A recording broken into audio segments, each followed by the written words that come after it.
Greetings everyone, my name is Greg. In this video I am going to talk about some more of my pet peeves. These are a few things that have come to my attention more and more since I did my last video on my pet peeves, and I wanted to talk about these. The first one hits very close to home because I am an agnostic, atheist, anti-theist. And just so everybody is aware of what those words mean. Agnostic deals with knowledge, or what you don't know, while atheism deals with belief or disbelief. And anti-theism is I'm opposed to the theistic God, or the Bible God. That having been said, when the religious ask the question, do you believe in God? They are not asking you, do you know if a God exists? They are asking you, do you believe? So to say you don't know is not saying you don't know if there is a God or not. It is saying you don't know if you believe it. Which really makes me kind of scratch my head and be, what? You don't know what thoughts you have, whether or not you believe something? You either believe it or you don't. Belief is an active thing. It is not something that you can... And you really can't just believe anything. Because it would be like me asking, do you believe in invisible, magical, flying pixies? The logical thing to say is no, because there's no evidence. There's no reason to. It's answering the question that is asked. It is not about trying to switch the question to being something it's not. When you're asked, do you believe in God, that is a yes or a no. Why is it so hard to say no? Now, I do recognize people like Neil deGrasse Tyson, who I respect greatly, use the term of agnostic because, frankly, he tries to be more politically correct and appealing to a broader range and doesn't want to use a term that some, the religious, regard as the most horrible thing in the world for somebody to say they don't believe in their bullshit. But the truth of the matter is, Neil deGrasse Tyson is an atheist. He doesn't believe in God. The idea of do you know if there is a God, that's not the question, that's not the point. That's a separate issue. That is why I use the term agnostic, but I use it in conjunction with my atheism.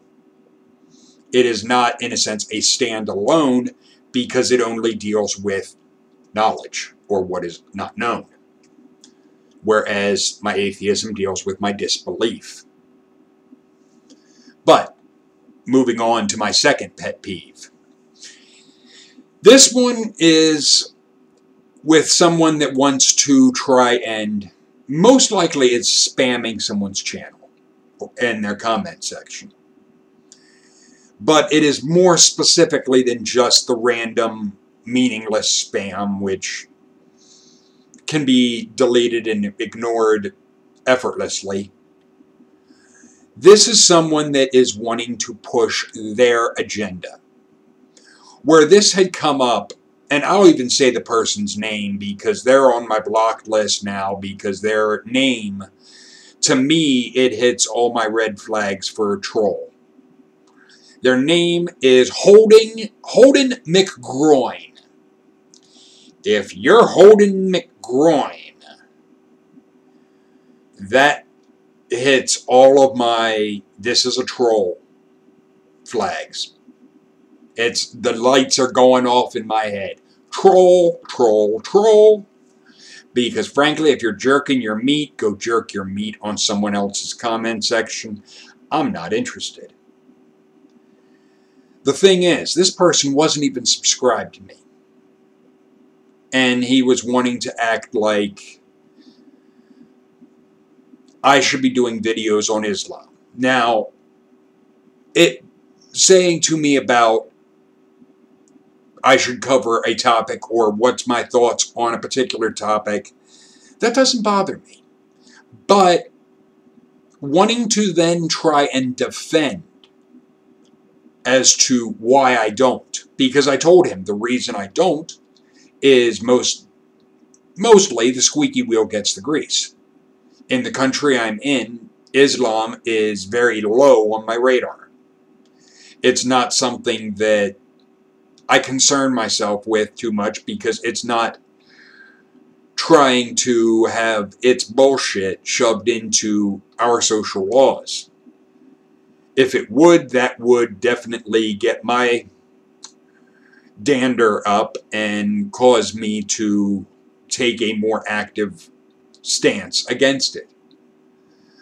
But this person had tried saying that they're in England, and I guess it's more of an issue there, and I'm like, okay, fine, you have a YouTube channel. You do videos on it. Apparently, it is something you have an axe to grind about, so you do it. Have fun. There's lots of people with lots of YouTube channels. You're just one more.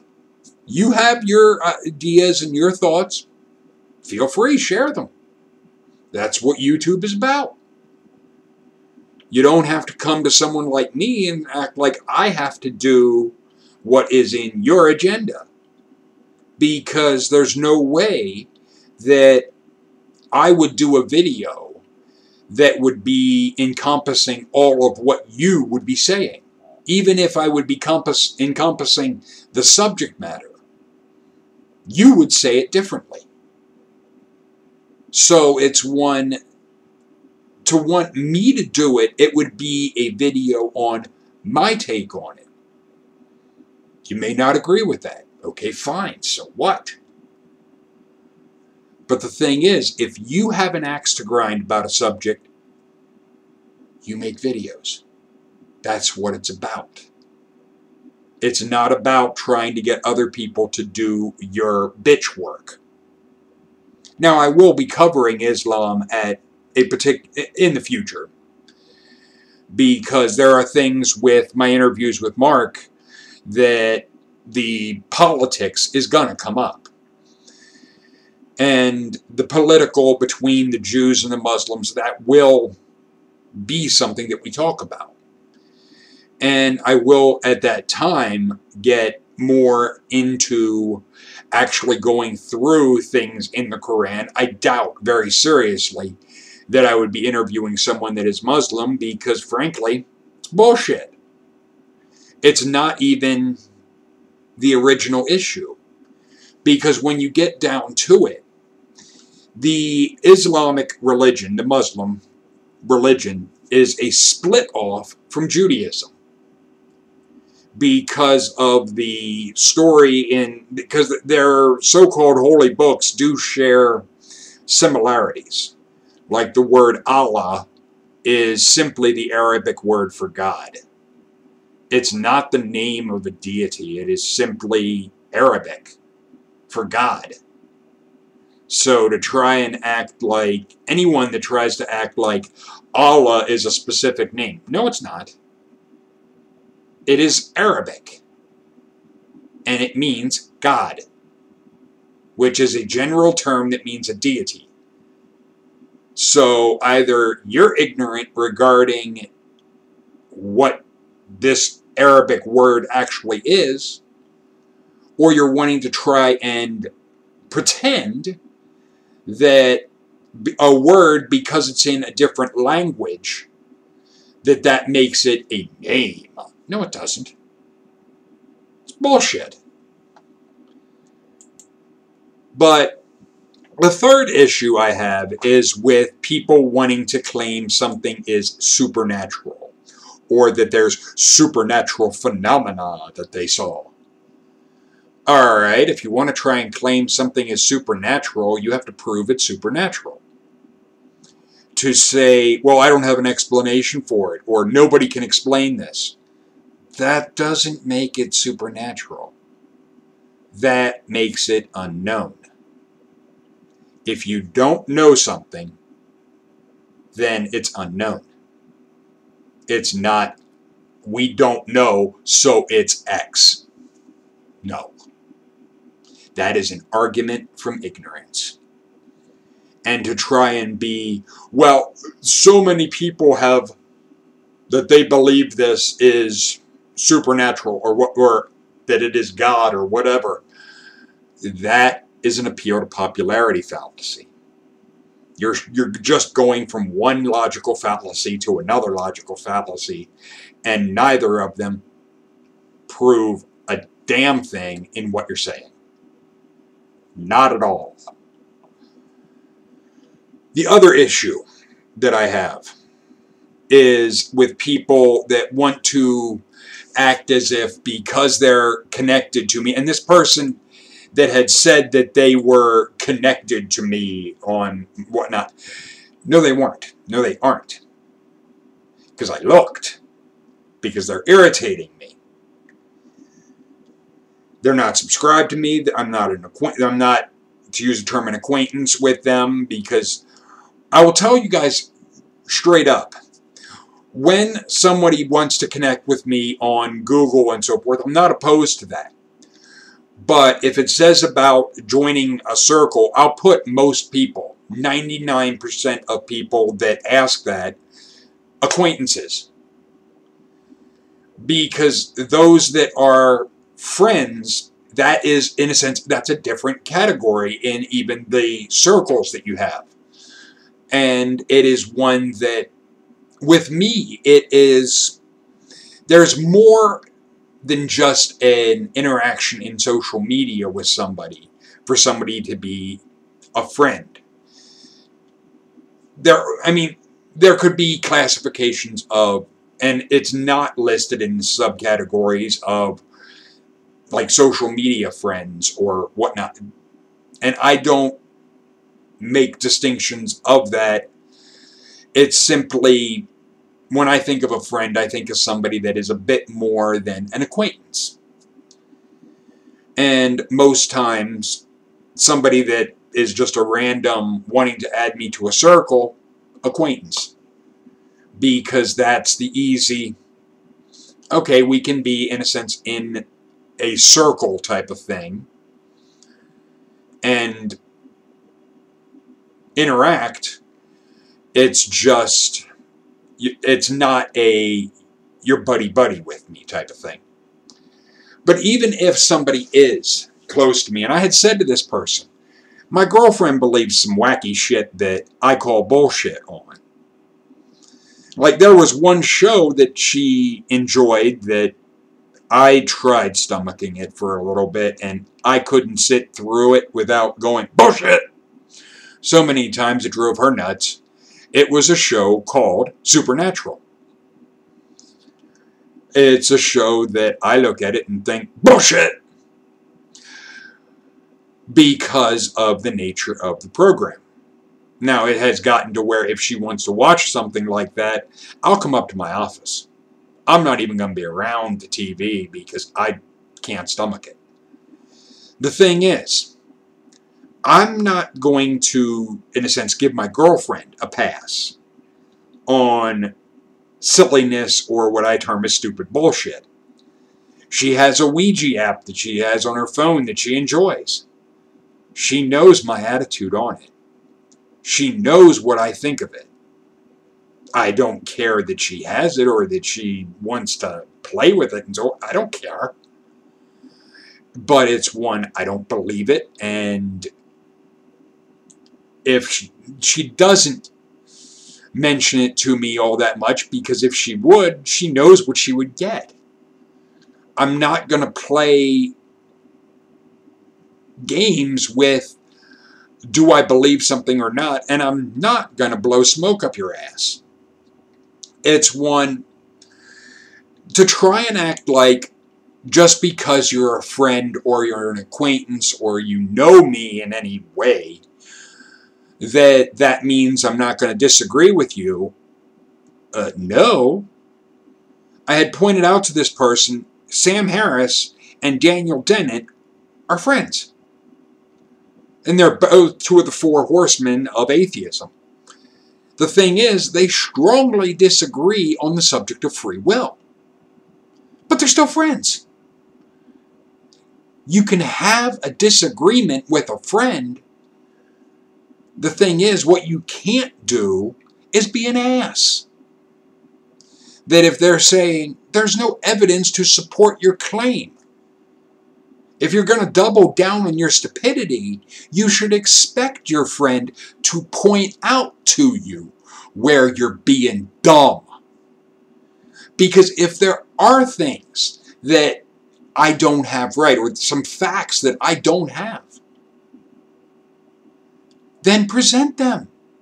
In a sense, prove me wrong on something. Fine. You're not going to piss me off with it. In fact, I'll be happy because I've learned. What it comes down to, and what I'm starting to realize with some people, is that they'll leave comments and be, if anybody responds, they're spoiling for a fight. If you're going to be spoiling for a fight with me, you're going to end up on my blocked list. You're not going to be ending up in any circle of mine. Because you're a troll. The reason to comment on a video is not because you're spoiling for a fight with someone. It's because you want to share your thoughts. Because that is a way of potentially learning yourself or sharing your thoughts. It is not about basically setting a trap for anyone that if they're going to respond, then I'm going to fight with them. And I'm going to defend my position no matter how stupid it is. That's childish. And if you're going to engage in childish bullshit, you're going to be away from me. I don't play. I'm 42. I'm not interested in playing childish fucking games. If you're going to make a claim about something, be it God, be it supernatural, be it Bigfoot, be it aliens, I don't give a shit. Prove it. Because I had seen a post on Facebook of someone posting that NASA has confirmed that there is extraterrestrial life. And I'm like, I read through the article. No, they didn't. They had said it could. Or it's probable. Could and probable doesn't mean it exists. It means it could. It's probable. But there's no evidence. If you want to say something is confirmed to be true, then pony up the evidence that it is true. Don't try blowing smoke up people's ass to push your agenda and act as if there is this evidence for something that there isn't. I'm not opposed to the idea of extraterrestrials and other life in the universe. I would see it as probable. But I'm not saying it does exist because there is no evidence. Evidence is the key. Feel free to leave your thoughts and comments in the comment section. Later, people.